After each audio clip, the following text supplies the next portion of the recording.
कुरान मजीद फुरकान हमीद के दूसरे पारे में जो पहले दो रुकू हैं उनके अंदर दो मज़ामीन अल्लाह करीम ने बयान फरमाए हैं। सबसे पहले तो तब्दीली किबला की बात इरशाद फरमाई गई है। अहले यहूद ये ताना देते थे कि दीन नया ले आए हैं लेकिन किबला वही हमारे वाला पुराना है। तो नबी करीम अलैहिस्सलाम ने मदीना मुनव्वरा में भी 16-17 महीने बैतुल मक़दस की तरफ मुँह करके नमाज अदा फरमाई। एक दिन ज़ोहर की नमाज हुजूर पढ़ा रहे थे तो दिल में ख़याल आया कि अल्लाह कभी किबला तब्दील हो जाए। दो रखतें हुजूर ने बैतुल मुक़द्दस की जानिब मुँह करके नमाज पढ़ी और हुजूर ने जैसे ही अपनी तवज्जो आसमान की तरफ फरमाई तो रब करीम ने फरमाया, महबूब हम आपका बार बार आसमान की तरफ देखना मुलाहजा कर रहे हैं, आप जिधर मुँह करेंगे हम उधर ही किबला बना देंगे। तो अल्लाह तबारक व तआला ने किबले को तब्दील फरमा दिया और फरमाया ये आजमाइश है, ये आजमाइश है पैरवी करने वालों के लिए। बहुत सारे लोग ऐसे होंगे जो उल्टे पांव फिर जाएंगे कि कल किबला और था और आज किबला और है, लेकिन बहुत सारे ऐसे हैं, बल्कि सारे ही ऐसे हैं इन्होंने सवाल ही कोई नहीं किया।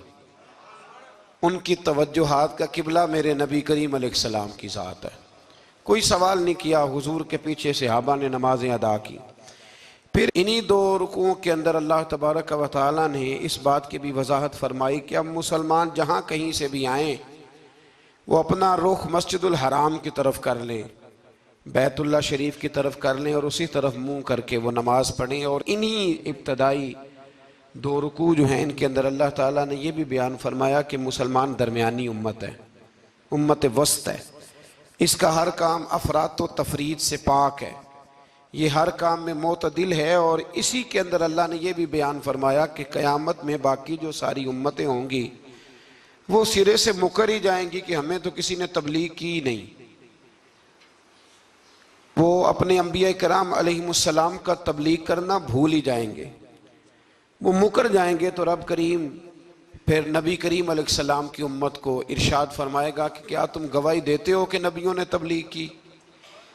तो अल्लाह तबारक व तआला इस उम्मत के उलमा की, सुलहा की, सूफिया की, औलिया की गवाही पुराने अंबिया किराम के हक में कबूल फरमाएगा। ये कुरान मजीद पढ़ रहा हूँ, इस उम्मत के औलिया, सूफिया, उलमा, रासिखून फिल इल्म, ये लोग उठ के गवाही देंगे कि हाँ ए अल्लाह, अंबिया किराम ने तबलीग की थी और तेरी दावत को इन्होंने लोगों तक पहुंचाया था। तो उस वक़्त बाकी सारी कौमें ये भी एतराज़ करेंगी कि अल्लाह ये तो बाद में आए थे, इन्हें कैसे पता चला कि हमारे अंबिया ने तबलीग की है? तो रब फरमाएगा हाँ भी बताओ तुम्हें कैसे पता चला? और उम्मत बोल के कहेगी हमें मदीने वाले महबूब ने बताया है, हमें नबी करीम ने बताया है। शुहदा अलन्नास, तो उम्मत गवाही देगी। व यकून रसूल अलैकुम शहीदा, और फरमाया फिर मेरे रसूल अपनी उम्मत पर गवाही देंगे। फिर नबी करीम अलैहिस्सलाम उम्मत पर गवाही देंगे और इस तरह इस उम्मत की गवाही अल्लाह तबारक व तआला कबूल फरमा के बाकी सारे अंबिया किराम अलैहिमुस्सलाम के तशरीफ़ लाने को कबूल फरमाएगा और इस गवाही को मंजूर करके अब उम्मतों पर हद जारी की जाएगी कि तुम्हें तबलीग की गई थी, फिर तुमने उस बात को कबूल क्यों ना किया। फिर जब हम बढ़ते हैं ना दूसरे से तीसरे रुकू की जानिब, तो इसमें अल्लाह तबारक व तआला ने दूसरे रुकू से पहले एक बड़ा खूबसूरत फरमान जो बड़ा ज़ुबान ज़द ख़ास व आम है, इरशाद फरमाया फ़ज़्कुरूनी अज़्कुरकुम, तुम मुझे याद करो मैं तुम्हें याद करूँगा। वशकुरूली वला तकफुरून, और मेरा शुक्रिया अदा करो नाशुक्री न करो। वो पीर मेहरे अली शाह साहब, किथे मेहरे अली, किथे मेहरे अली, किथे वो पीर साहब पाक पतन शरीफ तशरीफ ले गए तो वहाँ नारा लग रहा था हक फरीद या फरीद। तो कुछ लोग होते हैं ना फटाफट एतराज़ करते हैं, तो एक साहब ने पीर साहब से कहा ये क्या नारा लग रहा है? तो आप फरमाने लगे ये कुरान सच्चा हो रहा है। कहा क्या मतलब? फरमाया अल्लाह का वादा है तुम मेरा जिक्र करो मैं तुम्हारे चर्चे करा दूंगा। तो फरमाया फरीदुद्दीन ने सारी ज़िंदगी रब रब किया है, अब उनके जाने के बाद अल्लाह फरीद फरीद करवा रहा है। तो इससे आगे जब हम चलते हैं दूसरे से तीसरे रुकू में तो बड़ी मारूफ आयात या अय्युहल्लज़ीना आमनू इस्तईनू बिस्सब्रि वस्सलात इन्नल्लाहा मअस्साबिरीन, सब्र का हुक्म दिया गया और जो सब्र करे उसको अल्लाह ने अपनी मईयत की बिशारत सुनाई। फिर जो उसके रास्ते में कत्ल हो जाए उन्हें मुर्दा कहने से मना किया। फिर फरमाया तुम्हें मुशक्कत झीलनी पड़ेगी, तुम्हें आजमाया जाएगा, तुम्हें भूख से, फलों और जानों की कमी से, खौफ से आजमाया जाएगा। और फिर जो सब्र करेगा फरमाया उसे अल्लाह ताला बिशारत भी अता फरमाएगा और उस पर रब करीम अपनी रहमतों का नुज़ूल भी फरमाएगा। और फरमाया यही वो लोग हैं हुमुल मुहतदून, जिनको सब्र करना आता है, जिनमें हौसला है, जिनमें तहम्मुल मिजाजी है। फरमाया यही वो लोग हैं जो अपने रब की तरफ से हिदायत पर हैं। असल हिदायत उस आदमी के पास है जिसमें फिर कुछ सब्र भी है, कोई हौसला भी है, कुछ सुकून भी है। फिर इससे आगे जब हम बढ़ते हैं तो अल्लाह तबारक व तआला ने थोड़े से मसाइल हज बयान फरमाए। फिर इससे आगे जाके अल्लाह तबारक व तआला ने अपने रब होने की कुछ निशानियां, कुछ अलामतें बयान फरमाई और वो वाली अलामतें बयान फरमाई जो इंसानी शऊर के मुताबिक हैं, जिनको इंसान रोज देखता है। फरमाया ज़मीन आसमान के पैदा करने में और रात और दिन के इख्तलाफ होने में, कि जब रात होती है तो दिन नहीं होता और जब दिन होता है तो फिर रात नहीं होती। और फरमाया ये जो मनो टनो वजन लेके दरिया और कश्ती समुंदर में चलती है, फरमाया इसमें, और जब हम आसमान से पानी बरसा कर ज़मीन से फल उगाते हैं तो ये सारी चीज़ें देख के समझ जाओ ये खुद नहीं बनी, इन्हें कोई बनाने वाला है, इन्हें कोई बनाने वाला है। इन आयात के अंदर अल्लाह तबारक व तआला ने अपने होने की अलामतें बयान की और फिर इसी मजमून में आगे जल के फरमाया कि जब मेरे बंदे मेरी ये निशानियां देखते हैं तो वल्लज़ीना आमनू अशद्दु हुब्बन लिल्लाह, फिर ईमान वाले अपने रब से शदीद मोहब्बत करते हैं, फिर वो अपने रब से शदीद मोहब्बत करते हैं। और फिर अल्लाह ताला ने इसी रुकू में आगे जाके इरशाद फरमाया कि बनाया सारा कुछ तुम्हारे लिए है, बनाया सारा कुछ। ये चौथे से पांचवा रुकू आप देखेंगे, फरमाया बनाया सारा कुछ तुम्हारे लिए है पर तुमने वो खाना है जिसके खाने की तुम्हें इजाजत दी गई है, हलालन तय्यिबा, पाकीज़ा चीज, सारा कुछ तुम्हारे लिए है पर जिसकी इजाजत मिले तुमने वही। कुछ चीजों की यहाँ खाने की मुमानत है लेकिन जन्नत में वो चीजें खाने की इजाजत होगी। तो फरमाया तुम हलाल और तय्यब चीज खाओ। शैतान तो तुम्हें बेहयाई का और बुराई का हुक्म देता है लेकिन तुम उस तरफ आओ जिस चीज का तुम्हारा रब तुम्हें हुक्म इरशाद फरमाता है। फिर अल्लाह तबारक व तआला ने इसी पारे के अंदर, इन्हीं आयात मुकद्दसा के अंदर चौथे से पांचवें रुकू में चार उन चीजों का बयान फरमाया जो कतई तौर पर हराम है। चार वो चीजें जो कतअन हराम है, उनमें सबसे पहले इरशाद फरमाया कि मुर्दार, जो जानवर ज़िबा ना किया जाए और बगैर ज़िबा के मर जाए, वो खाना हराम है। फिर इरशाद फरमाया बहता हुआ खून, ये भी हराम है। अब आप कहेंगे वो तो खून लगता है रोज लोगों को, वो तो लगता है, बोतलों की बोतलें नौजवान खून देते हैं।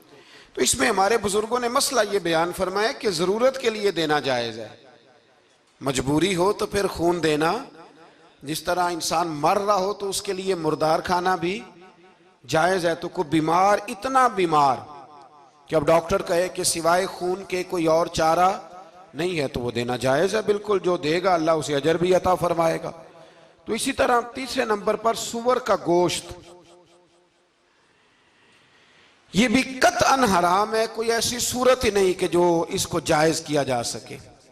और फिर अल्लाह तबारक व तआला ने इसी आयत में उसका भी जिक्र फरमाया जिस पर लोग अकीदे के लिहाज से बड़ा धोखा देते हैं। फरमाया वमा उहिल्ला बिही लिगैरिल्लाह, और वो जिस पर वक्ते ज़िबा गैरुल्लाह का नाम लिया जाए, जिस पर वक्ते ज़िबा, जिस पर गैरुल्लाह का नाम लिया जाए वो जानवर भी हलाल है।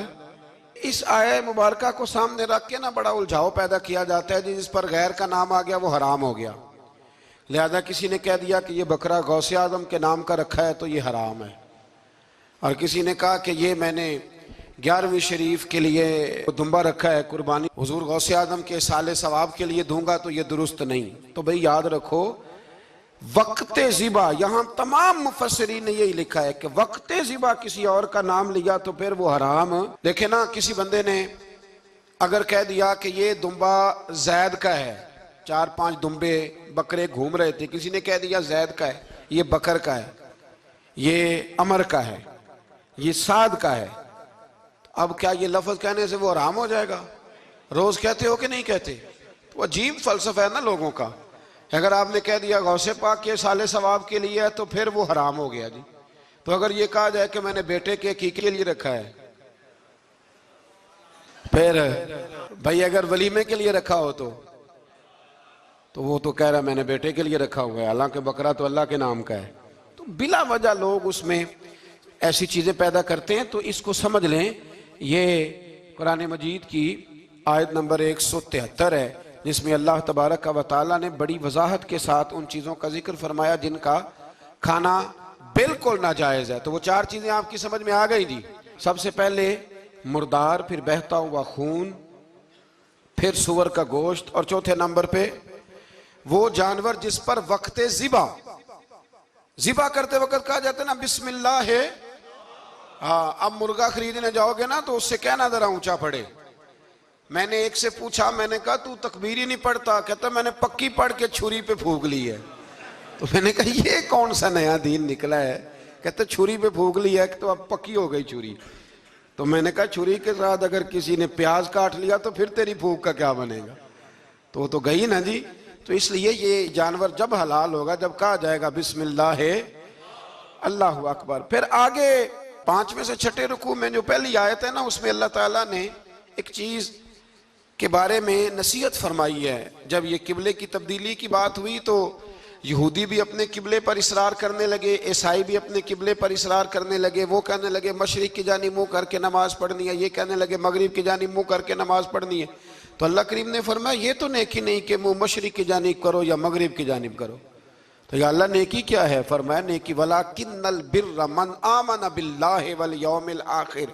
फरमाया नेकी तो ये है कि अल्लाह और आखिरत पर ईमान लाओ। नेकी ईमान का नाम है। फिर फरमाया फरिश्तों पर, किताबों पर, नबियों पर ईमान लाओ और अपना माल खर्च करो अल्लाह की मोहब्बत में, रिश्तेदारों पर, यतीमों पर, मिस्कीनों पर, मुसाफिरों पर, मांगने वालों पर, गुलाम आजाद कराने के लिए। और फरमाया नेकी तो ये है कि नमाज कायम करो, ज़कात अदा करो, अपने वादे पूरे करो जब तुम वादा कर लेते हो, और जब तुम्हें कोई मुसीबत पहुंचे उस पर सब्र करो। फरमाया उलाइकल लज़ीना सदकू, ये वो लोग हैं जो नेकी के दावे में सच्चे हैं, जो ईमान भी लाएं, खर्च भी करें, मुसीबत पर सब्र भी करें। ये वो लोग हैं जो ईमान के दावे में सच्चे हैं। वउलाइका हुमुल मुत्तकून, और ये वो लोग हैं जो परहेजगार हैं अल्लाह से। आगे आगे ये आयत जिसमें अल्लाह ने किसास का हुक्म दिया है, बदला लेने का। ये हुक्म स्टेट के लिए है, हुक्मरानों के लिए। फरमाया कि जब कोई शख्स किसी के साथ कोई जुल्म करे तो फिर उसका बदला लो। तो किस तरह बदला लेना है? फरमाया अल हुर्रु बिल हुर्री वल अब्दु बिल अब्दी वल उनसा बिल उनसा। आज़ाद के बदले आज़ाद, गुलाम के बदले गुलाम, औरत के बदले औरत। हाँ, अगर कोई वारिस माफ कर दे तो बात अलग है, वरना बदला लो। और कुरान मजीद ने यहाँ इरशाद फरमाया कि अगर तुम बदला लोगे तो जिंदगी मिलेगी, तुम्हें जिंदगी मिलेगी। अगर हुक्मरान मुजरिमों को सजा देंगे तो बाकी लोगों की जिंदगी महफूज रहेगी, बचेगी। हुक्म दिया गया यहाँ के बदला लिया जाए। फिर जब हम 6ठे से 7वें रुकू की तरफ चलते हैं तो इसमें अल्लाह ने रोजे का हुक्म दिया, रमजान की फजीलत बयान की, और इरशाद फरमाया गया कि जो रोजा ना रख सके वो फिदियतुन तामुन मिस्कीन, जो तो मरीज हो, बीमार हो, वो तो उतने रोजे जो है वो अगले दिनों में रख ले। और आगे जाके ये भी बताया गया कि जो ज्यादा ही बीमार हो फिर वो एक मिस्कीन का फिदिया दे दे, खाना दे दे। फिर इसी आया करीमा में रब करीम ने फरमाया अगर तुम मुझसे दुआ मांगोगे इसी रुकू में तो फरमाया मैं तुम्हारी दुआओं को भी जरूर कबूल करूंगा। फिर इसी में बताया गया कि रात के वक्त तुम्हें खाने की भी इजाजत है और अमले ज़ौजियत की भी तुम्हें इजाजत दी जाती है। इसी तरीके से फिर आगे अल्लाह तबारक व तआला ने हज के महीनों के बारे में अलामतें इरशाद फरमाई और मसाइल हज कुछ आगे जाके बयान किए। और एक और गलत रस्म, लोग रस्में बना लेते हैं ना, एक और रस्म थी कि यहूदी और ईसाई जब हज करते थे ना, ihram बांध लेते थे, फिर दरवाजे से घर में दाखिल नहीं होते थे, ऊपर से छलांग लगा के कि अब हम पाक हो गए। तो दरवाजा चूंकि गुनाहगार है, इसके बीच से गुनाहगार आते जाते रहे हैं, लिहाजा दरवाजे से नहीं गुजरते थे। तो अल्लाह करीम ने फरमाया ये कोई नेकी नहीं, ये कोई तरीका नहीं कि तुम दरवाजों से ना गुजरो। वलाकिन्नल बिर्र मनित्तका, दरवाजे के ऊपर से छलांग लगाना नेकी नहीं, बल्कि नेकी तो ये है कि अल्लाह से डरना शुरू कर दो। हज के बाद पाक साफ हो जाओ, डरना शुरू करो, ये असल में नेकी है। तो फिर अल्लाह तबारक व तआला ने हज के मसाइल काफ़ी तफसील के साथ, चूँकि वो फ़िकी मसाइल हैं और पूरी उसकी जुज़ियात हैं, लिहाजा वो एक नशिस्त में करने की बात नहीं। तो रब करीम ने वहाँ मशअर हराम का भी जिक्र फरमाया और उन सब चीज़ों की तरफ निशानदेही फरमाई जिन पर तवज्जो करना उम्मत मुस्लिमा के लिए बड़ा ही ज़रूरी है। फिर आगे 8वें रुकू तक ये बातें मुख्तलिफ अंदाज में चलती रहीं। फिर 9वें से 10वें रुकू में एक बात रब करीम ने ये इरशाद फरमाई कि मैंने काफिरों की नज़र में ना, जब उन्होंने मेरी नाफरमानी की है, मेरे कलमा नहीं पढ़ा, मेरे महबूब को नहीं माना, कुरान मजीद को नहीं माना, तो फरमाया मैंने दुनिया की ज़िंदगी उनके सामने मुज़य्यन कर दी। ये बड़ी समझने वाली बात। फरमाया ज़ुय्यिन लिल्लज़ीना कफ़रू, वो जिन्होंने कुफ्र किया था ना, उनके लिए ज़ीनत दे दी किसे? हयातुद दुनिया, दुनिया की ज़िंदगी को अल्लाह ने ना उनके लिए हसीन कर दी। उन्हें बड़े अच्छे लगते हैं, ये मेरी जायदाद है, ये मेरा बाग है, ओ मेरी हवेली है, ये सारे मेरे जनाब बंगले। फरमाया ये चीज़ें हमने काफिरों की नज़र में फिर प्यारी कर दी। समझिएगा बात, ये काफिर का तरीका है कि वह दुनियादारी का माल देखता है तो उसकी आंखें खिल जाती हैं, बड़ा राजी होता है। मोमिन का ये तरीका, मोमिन किस बात पे राजी होता है? अल्लाह तबारक व तआला की रज़ा पे मोमिन राजी होता है। इस चीज़ को अल्लाह करीम ने यहाँ बयान फरमाया। फिर इससे आगे जो हुर्मत वाले महीने हैं उन महीनों का जिक्र किया गया। फिर अल्लाह तबारक व तआला ने जुए और शराब को हराम करार दिया। 219 नंबर आयत है, इसी रुकू में अल्लाह तबारक व तआला ने उसका भी तज़किरा फरमाया। ये तफसील के साथ तज़किरे जारी रहे। फिर इसी तरह औरतों के जो हैज़ो नफास के मसाइल हैं उनको भी अल्लाह तबारक व तआला ने इसी पारे के अंदर बयान फरमाया। कुछ तलाक के मसाइल भी अल्लाह करीम ने इसी पारे 9वें रुकू से आगे जाके उन सारी चीज़ों को अल्लाह करीम ने बयान फरमाया। और फिर ये भी इरशाद फरमाया हैज़ो नफास मसाइल और तलाक, इन सारी चीज़ों को बयान करने के बाद फरमाया कि इनके मसाइल गोया सीख लो, उस पर अमल करो। और फरमाया तिलका हुदूदुल्लाह, ये अल्लाह की हदें हैं, फला तातदूहा, अल्लाह की हदों से आगे न गुजरना। ये वो बाउंड्री है जो अल्लाह ने बनाई है, ये हुक्म वो हैं जो रब ने दिए हैं, तो इनसे आगे ना जाना। तो बितफसील इन सारी चीज़ों का यहाँ बयान फरमाया गया। और वो मसाइल जो बड़ी तेज़ी से लोग उलझा देते हैं उनका भी अल्लाह करीम ने यहाँ जिक्र फरमाया। बीच में कुछ आयात ऐसी हैं जो ज़्यादा तवज्जो के काबिल हैं और हमारी रोज़मर्रा की ज़िंदगी में हमें उनकी बड़ी अशद ज़रूरत है, जो अगरचे मसाइल फ़िक़ा तो नहीं लेकिन ज़रूरत के लिहाज से, रोज़मर्रा के इखलाकी रवैयों के लिहाज से उसकी बड़ी ज़रूरत है। उन चंद आयात का भी हमने इंतखाब किया, इंशाअल्लाह उस पर भी कुछ बात करता हूँ। इस पारे के आखिर में ना अल्लाह करीम ने एक वाक़या बयान फरमाया है। इसमें अल्लाह तबारक व तआला ने ना बनी इसराइल का एक वाक़या बड़ी तफसील के साथ, और वो इस पारे के इख्तिताम पर अक़ीदे के लिहाज से, नज़रिए के लिहाज से, समझने के लिहाज से बड़ी अहम चीज़ है, उस पर ज़रूर गौर फरमाएं। वो ये हुआ कि बनी इसराइल के अंदर हमेशा ऐसे होता था कि अल्लाह तबारक व तआला एक पैगम्बर और एक बादशाह, बनी इसराइल के अंदर हमेशा नबी और बादशाह मौजूद रहते थे। एक वक्त ऐसा आया कि बनी इसराइल में कोई नबी नहीं थे और बनी इसराइल का जो अपना इलाका था ना वो मुल्क शाम है। तो कौम अमाल का एक कौम थी और बड़े सख्त गिर लोग थे। उन्होंने बनी इसराइल वालों के साथ लड़ाई की, जिहाद किया और इन्हें इनके इलाके से निकाल दिया। और कुछ हजरत यूसुफ अलैहिस्सलाम के ज़माने में वैसे भी एक बहुत बड़ी तादाद जाके मिस्र में आबाद हो गई थी। अब ये हुआ कि इनके पास कोई बादशाह नहीं है, ये बार बार दुआ करते हैं, इल्तिजा करते हैं, तो अल्लाह ताला ने एक पैगम्बर इन्हें अता किए जिनके मुख्तलिफ नाम किताबों में हैं। सदरुल फाज़िल रहमतुल्लाह अलैह ने तफसीर ख़ज़ाइनुल इरफ़ान के अंदर उनका नाम हज़रत शमवील अलैहिस्सलाम लिखा है। हज़रत शमवील अलैहिस्सलाम को अल्लाह ताला ने नबुव्वत अता फरमाई, और जब हज़रत शमवील अलैहिस्सलाम अल्लाह के नबी हुए, बनी इसराइल वालों को यकीन आया कि अल्लाह ने अल्हम्दुलिल्लाह हमें एक नबी के झंडे तले जमा कर दिया है, तो फिर उन्होंने कहा कि आप हमारे सामने एक बादशाह भी मुकर्रर करें ताकि हम उसकी सरपरस्ती में जिहाद करें। जब इन्होंने ये बात की तो अल्लाह तबारक व तआला ने हज़रत शमवील अलैहिस्सलाम के ज़िम्मे लगाया। तो एक उस ज़माने में अल्लाह के नेक बंदे थे, जनाब तालूत अलैहिस्सलाम उनका नाम था। तो हज़रत शमवील अलैहिस्सलाम ने उन्हें कहा कि अल्लाह करीम ने ना तुम्हारा बादशाह तालूत को बनाया है, उनका नाम भी कुरान मजीद ने जिक्र फरमाया है।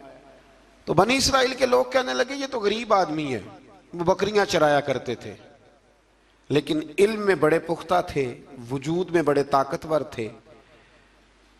तो कहा कि ये तो गरीब आदमी है, तो हम तो ज़्यादा हक रखते थे कि हमें बादशाह बनाया जाए। तो हज़रत तालूत अलैहिस्सलाम के बादशाह बनने के बाद हज़रत शमील अलैहिस्सलाम ने जो बात की, अल्लाह करीम ने उसे कुरान मजीद में बयान फरमाया। रब फरमाता है बस्ततन फिल इल्म वल जिस्म, इसे इसलिए तुम्हारा बादशाह बनाया गया है कि इसे हमने कुशादगी दी है, इल्म में भी और जिस्म में भी। बड़े माशाल्लाह मोटे ताज़े थे, वजूद बड़ा ताकतवर था। कुछ मोटे ताज़े होते हैं पर ताकतवर नहीं होते, मोटे ताज़े भी थे और ताकतवर भी थे। फरमाया कि वजूद में भी ताकत है और इल्म में भी अल्लाह ने इन्हें वुस्अत अता फरमाई। तो बनी इसराइल वाले कहने लगे जी नहीं जी, कोई बंदा और आ जाए, ये हमारा बहुत बड़ा मसला है ना जी, हर एक की मर्जी की ना तो बात हो सकती है और ना हर बंदा हर एक की मर्जी पर पूरा। कहने लगे नहीं जी, कोई और होना चाहिए था, हमें कैसे पता चलेगा कि अल्लाह ने मुकर्रर किया है। बड़ी खास बात है, इसको समझिएगा, ये सारा मजमून आपको मिलेगा इसी पारे के आखिर में, आप पढ़ेंगे ना जी, तो ये सारा मजमून आपको मिलेगा। और आप अगर सरसरी नजर से भी इसका मुताला करेंगे ना, जाके कुरान शरीफ खोल के 15वें से 16वें रुकू में, आप खुश होंगे कि आप कितने अच्छे नजरिए और अकीदे के मानने वाले हैं। तो जब कहा ना कि तालूत को हमारा बादशाह बनाया गया, तो दलील क्या है? तो कुरान कहता है कि हजरत शमवील अलैहिस्सलाम ने फरमाया कि तुम्हारा एक ताबूत था, एक संदूक था तुम्हारे पास, वो संदूक तुम्हारा कौम उमाल का उठा के ले गई थी। इनके बादशाह होने की दलील ये है कि अल्लाह तुम्हारा वो संदूक तुम्हें वापस कर देगा, वो तुम्हारा संदूक तुम्हें वापस कर देगा। उस संदूक में क्या है? वो हजरत आदम जन्नत से साथ लेके आए थे, उसमें था क्या? तो कुरान मजीद कहता है कि उसके अंदर ना हजरत हारून अलैहिस्सलाम और हजरत मूसा अलैहिस्सलाम के तबर्रुकात थे। तबर्रुकात, कल मैं एक मौलवी देख रहा था, बेचारा एक बंदा ना मस्जिद नबी के साथ गुलाफ और शायद कोई कफन था, वो मस्जिद नबी की दीवारों से मस कर रहा था। तो वो कह रहा था नहीं, इससे क्या होता है, तबर्रुक कोई चीज़ नहीं, अच्छे अमाल की वजह से बंदा बख्शा जाएगा। मैंने कहा तू मुझे मिले तो मैं तुझे बुखारी खोल के दिखाऊं कि हजरत अब्दुर्रहमान इब्ने औफ जिन्हें हुजूर ने कतई जन्नती कहा, हुजूर के वजूद पर कुर्ता देख के कहने लगे हुजूर बड़ा ही सोना लग रहा है। तो फरमाया तुझे चाहिए, हुजूर मिल जाए तो क्या ही बात है। नबी पाक ने अता किया तो सहाबा कहने लगे अब्दुर्रहमान आपको तो जरूरत नहीं थी, आपके पास तो बड़े लिबास हैं, तो ये कुर्ता हुजूर ने कबूल कर लिया, कोई लेके आया और आपने मांग लिया। तो वो रो पड़े, कहने लगे पहनने के लिए नहीं मांगा, ये हुजूर के जिस्म से लग गया है, मैंने कफन बनाने के लिए मांगा है। तू कहता है हुजूर के तबर्रुक में खैर कोई नहीं। और आप यकीन करें उन लोगों पे हैरानगी है, हमने भी मरना है ना जी, बड़ी जल्दी कब्र में जाना है, वक्त का कुछ पता नहीं, लेकिन इतने अंधे होकर लोग चीजों को देखते हैं और इस तेजी के साथ गुमराही फैलाते हैं। मुझे बाकायदा किसी ने वीडियो भेजी और कहने लगा जी देखें कितनी अच्छी बात कर रहा है, लोगों को समझाएं। तो मैंने कहा नहीं, इसको समझाने की जरूरत है और मैंने उसको देखा है, वो जो लाल रुमाल वाला, मैंने देखा है वो ढूंढ ढूंढ के जाहिलों को पकड़ता है, तलाश करता है, और अगर कोई मिल जाए बात बताने वाला तो फिर वो खुद पकड़ा जाता है, और कई दफा पकड़ा गया तो निकल गया है। अल्लाह ताला हमें समझने की तौफीक दे, हम सियाने हो जाए तो ये दूर दूर तक नजर नहीं आएंगे इंशाअल्लाह। तो वो ताबूत आएगा, बनी इसराइल वालों से कहा ताबूत में क्या था सुन लो, और ये कुरान मजीद है। आज मेरी मानना ये 15वें से 16वां रुकू जरूर ही पढ़ना कि वो आखिर ताबूत में क्या था, खोलना जरा। कुरान मजीद कहते हैं कि हजरत मूसा अलैहिस्सलाम और हजरत हारून के तबर्रुक थे। तो तबर्रुक क्या थे? तमाम मुफस्सिरीन ने लिखा है कि हजरत मूसा का एक कुर्ता था, एक डंडा था, जूते थे, और जनाब हारून अलैहिस्सलाम का इमामा शरीफ था, और तौरात की कुछ तख्तियां थी। तो उसका फायदा क्या था? उस ताबूत का फायदा यह था कि बनी इसराइल वाले जब अपने दुश्मनों से लड़ते थे, ताबूत सामने रख के दुआ मांगते थे, अल्लाह इन्हें कामयाबी अता कर देता था। तो कौम अमालका को भी पता चल गया कि संदूक में कुछ है जिसकी वजह से ये कामयाब हो जाते। वो संदूक उठा के ले गए। अब उनकी कमबख्ती ये, कम नसीबी ये कि उन्होंने जाके उसे रूढ़ी पे फेंक दिया। जब रूढ़ी पे फेंका तो उनके अंदर बीमारियां आ गई, वबाएं फूट पड़ी, मरने लगे, वजूद फूलने लगा। फिर उनके दिलों में बात आई कि ये हमने इस संदूक की बेअदबी की है। संदूक में क्या है? तबर्रुकात। हमें कहते हैं जी नालैन का नक्शा क्यों लगाया है? तुम्हारे तो बुजुर्गों का कीदा है, सर पे रखने को मिल जाए अगर नक्शे नाले पाके हुजूर, तो फिर कहेंगे कि हाँ ताजदार हम भी हैं। तो कहा कि उसके अंदर ये तबर्रुकात थे। उन्हें भी समझ में आई तो उन्होंने ना बैलगाड़ी मंगाई और वो संदूक उठा के उसके ऊपर रख दिया। अब क्या हुआ? कुरान कहता है कि फरिश्तों ने ना उस संदूक को वहां से उठाया। मुफस्सिरीन ने लिखा इसका माना यह भी हो सकता है कि उस बैलगाड़ी को डायरेक्शन पे लगाया। उधर से हजरत शमूएल अलैहिस्सलाम ने जनाब तालूत को बादशाह बना दिया, और इधर से वो संदूक चल पड़ा। कहा भाई हम इनको कैसे बादशाह माने? तो फरमाया बादशाह इस तरह मानोगे कि तुम्हारा वो संदूक आ जाएगा।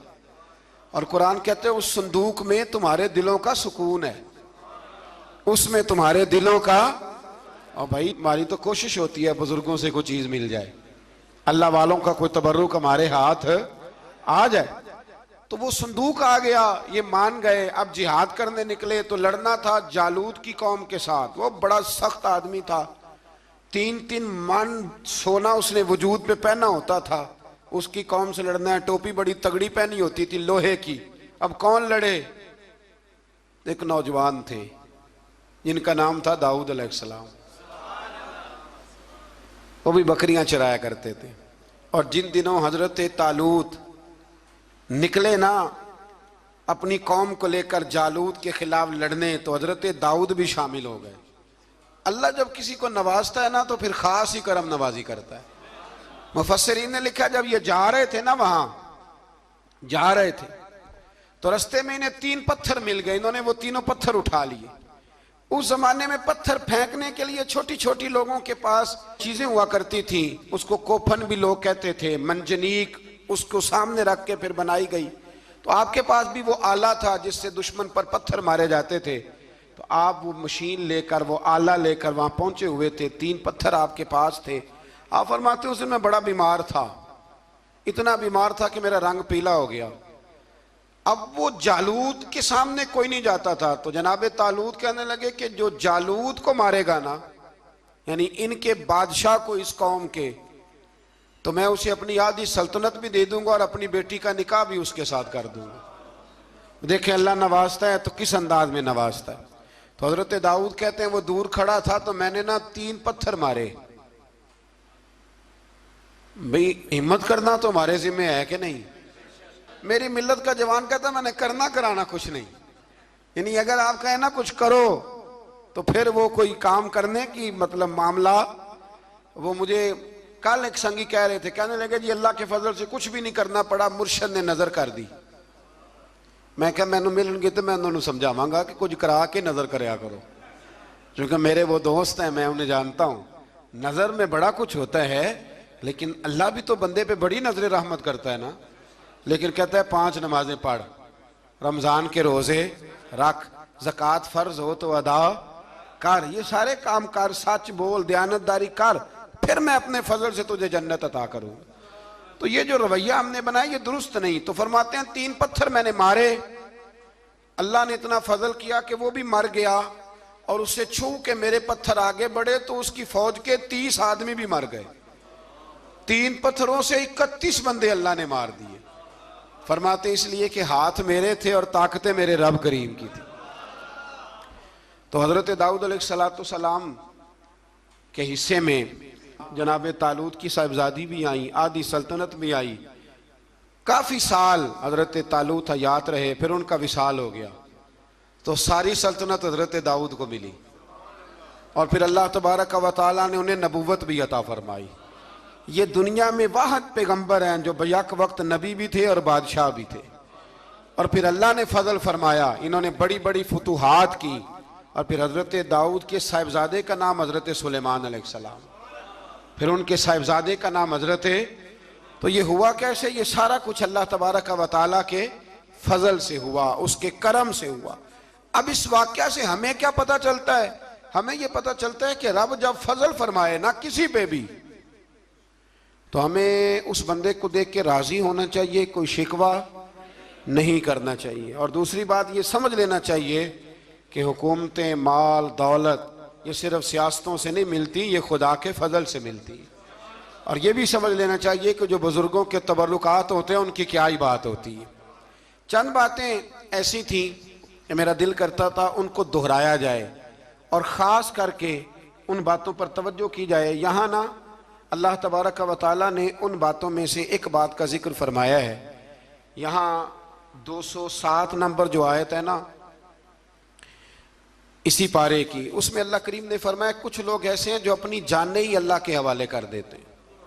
जिंदगी का मकसद दीन होता है, लुटा देते हैं। ये नाजिल कब हुई?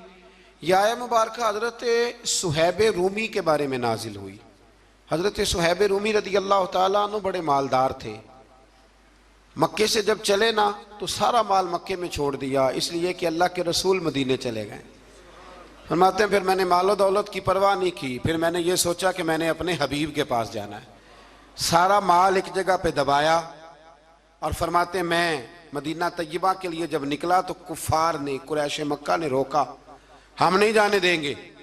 तो हज़रत सुहैब रूमी फरमाने लगे भाई सुनो, मैं कमज़ोर नहीं, मैं ताकतवर आदमी हूँ, और तुम में से कोई ऐसा माई का लाल नहीं जो तीर चलाने में मुझसे ज़्यादा सियाना हो, तलवार चलाने में मुझसे ज़्यादा अक्लमंद हो।